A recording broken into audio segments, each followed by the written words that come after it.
আজকে আমরা path params বা প্যারামিটার নিয়ে আলোচনা করব। ধরেন আমার এই ওয়েবসাইটের ফার্স্ট এপিআই এটা হচ্ছে mainurl.com পর্যন্ত। আমরা যখন রেফারেন্সে ক্লিক করতেছি তখন রেফারেন্সের ডাটাগুলো আমরা এখানে দেখতে পাচ্ছি, তাই না? তারপরে রিসোর্সেস ক্লিক করতেছি, রিসোর্সেসের ডাটাগুলো আমরা দেখতে পাচ্ছি। তো এইরকম পার্টিকুলার ইউআরএল বেসড ডাটাগুলো আমার কি হবে, বা এরকম API based API URL based ডাটাগুলো কি হবে, সেটার প্যারামিটার যেভাবে আমরা ঠিক করব আজকে সেটাই দেখব। তো চলুন শুরু করি। তো এর জন্য আমরা আমাদের ভিএস কোডে চলে যাচ্ছি। ভিএস কোডে গিয়ে এটা রাখা হয়েছে পাথ প্যারামস নামে। তো আমরা এখানে আমাদের ফার্স্ট এপিআই কোডগুলো লিখব। একটা ফাইলের নাম লিখলাম পাথ প্যারামস মেন। এখানে আমরা মেন পাথ প্যারামস একটা নাম দেই, যে কোনো একটা নাম দিলেই হলো। এবং এটা হবে আমার পাইথন ফাইল দিলাম। এবং এখানে প্রথমে আমরা ফার্স্ট এপিআই থেকে ফার্স্ট এপিআই কি ইম্পোর্ট করে নিব। তারপরে হচ্ছে আমরা ফার্স্ট এপিআই টাকে লোড করে নিব। ফার্স্ট এপিআই এটা যেটা ইম্পোর্ট করে নিয়েছি সেটাকে লোড করে নিলাম। এরপরে আমরা নতুন একটা ফাংশন লিখি, দেখার জন্য আমরা জানি অ্যাসিঙ্ক, যেটা নিয়ে আমরা আলোচনা করলাম বিগত ভিডিওতে। অ্যাসিঙ্ক আমরা দিলাম মেইন নাম। তারপরে হচ্ছে আমাদের এখানে একটা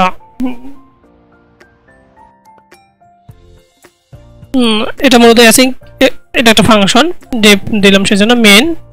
এবং এটা আমার রিটার্ন করবে রিটার্ন, আর আমরা একটা মেসেজ দিব। আমরা এগুলো দেখছি, আশা করা যায় এগুলো করতে পারবেন। Message hello world,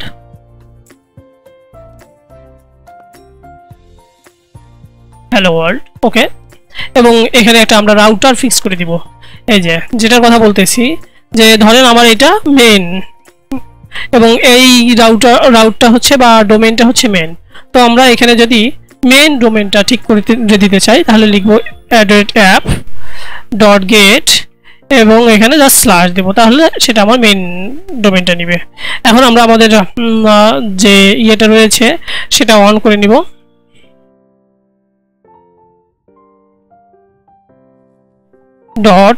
.scripts .vnb scripts activate আমরা দিলাম, অ্যাক্টিভেট হয়ে গেছে।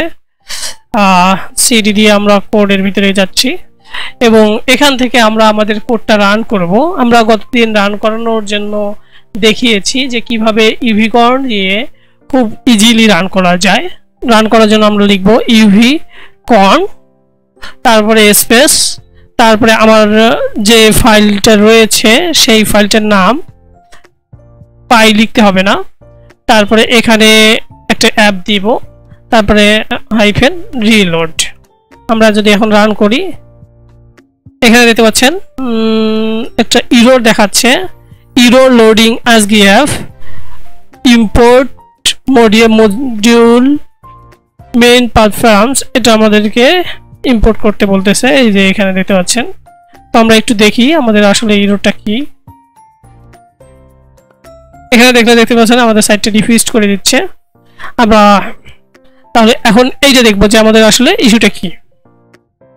কারণ ইস্যুটা হচ্ছে আমরা এই যে কোডের ভিতরে ঢুকেছি, বাট কোডের ভিতরে তো এই নামে কোনো ফাইল নাই। সেজন্য আমার asynchronous server gateway interface asgf আমার একটা ইস্যু প্রোভাইড করতেছে। এবং আমরা যদি আবার সিডি দিয়ে আমার এই পাথের ভিতরে যাই, এখন আমরা এখানে তো আমাদের ফাইলটা আছে, তাই না? আগে ওই ফোল্ডারে তো ফাইলটা ছিল না, দেখতে পাচ্ছেন এলএস দিলাম, এখানে তো আমাদের ফাইলটা রয়েছে। আমরা এখান থেকে এখন ইজিলি রান করতে পারবো। এর জন্য জাস্ট দিব ইউভিকর্ন। দেখেন এখন আর ওই ইস্যুটা নাই এবং আমাদের অ্যাপ্লিকেশন স্টার্টেড কমপ্লিটেড।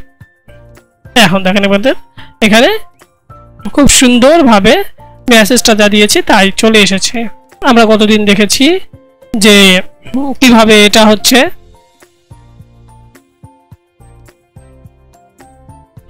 দেখেন খুব সুন্দরভাবে আমরা এখান থেকে ডক্স দিলাম এবং তাই এটা আউটে দিলে এখানে এক্সিকিউট করলাম, খুব সুন্দরভাবে আমার মেসেজটা দেখাচ্ছে। তো এখন এটা তো হলো। আমরা যদি নতুন অন্য একটা ফাংশন তৈরি করি, আমরা জাস্ট এখানে যে ইউআরএলটা দিব সেটাই কিন্তু দেখানো যায়। ধরেন আমার বুক লিস্ট একটা আছে, বুকস দিলাম আমার। আর এখানে যদি আমরা বুকসের নাম দেই,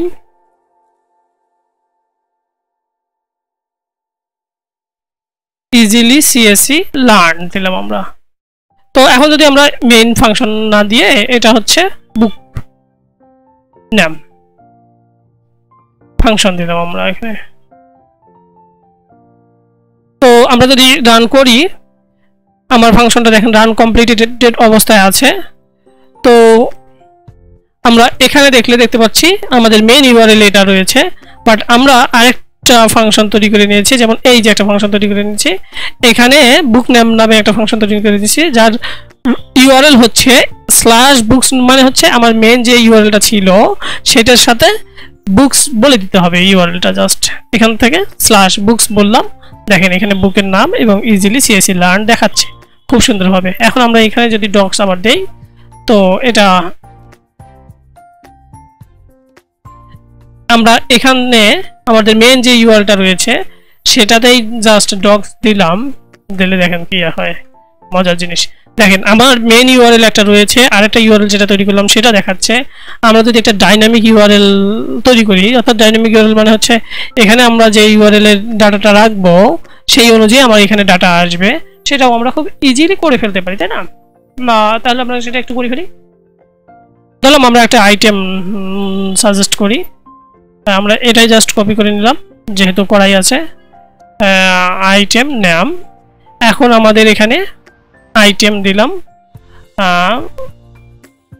এখানে একটা আন্ডারস্কোর দিই, এখানে আমরা ধরেন আইটেমের একটা নাম দিলাম যে ভিডিও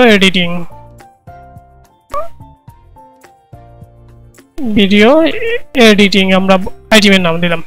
তো এই যে আইটেমের নাম, তো এই ডাইনামিক নামটাই আমরা এখানে কিন্তু খুব ইজিলি পাইতে পারি। তো আমরা এখানে দেখেন এই নামটা কিন্তু আমরা এখানে নিয়ে আসব, এখানে আমরা দিলাম যে আইটেম নাম, আমাদের এই আইটেম নামটা দেখাবে। তো এই ডাটাটা এখানে পাঠানোর জন্য আমাদের এখানে বলে দিতে হবে যে ধরলাম আমরা ভিডিও এডিটিং, তো আইটেমের ওখানে নাম দিব, তো আমরা এখানে দেই আইটেম আইডি এবং এই আইটেম আইডি বা আইটেম নাম দেই আমরা এখানে আইটেম নাম, এই আইটেম নামটা এখানে, এবং আমার এই আইটেম নামটা হবে ক্যারেক্টার টাইপ বা স্ট্রিং। আচ্ছা না,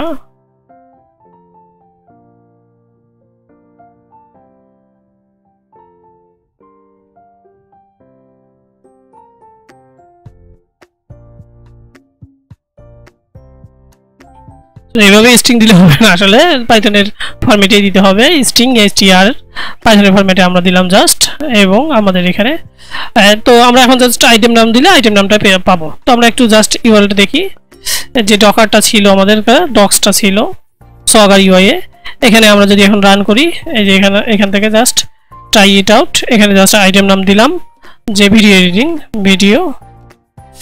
ভিডিও এডিটিং, এবং জাস্ট এক্সিকিউট করলাম। তো দেখতে পাচ্ছেন আইটেম নাম ভিডিও এডিটিং চলে এসেছে। তো এভাবে আমরা জাস্ট এখানে গেটের এখানে ইউআরএল দেওয়ার মাধ্যমেই আমরা ইউআরএলটা সেট করতে পারি, অর্থাৎ পার্টটা যে ইউআরএল এর পার্টটা রয়েছে তা ফিক্স করে দিতে পারি। জাস্ট দেখেন কয়েক লাইনে কোড লিখলেই হয়ে যাচ্ছে। তো ভিডিওটা অনেকক্ষণ হলো, বাট আমরা বেসিক বিষয়গুলো আলোচনা করলাম। এরকম আর ভিডিও পেতে আমাদের সাথে থাকুন।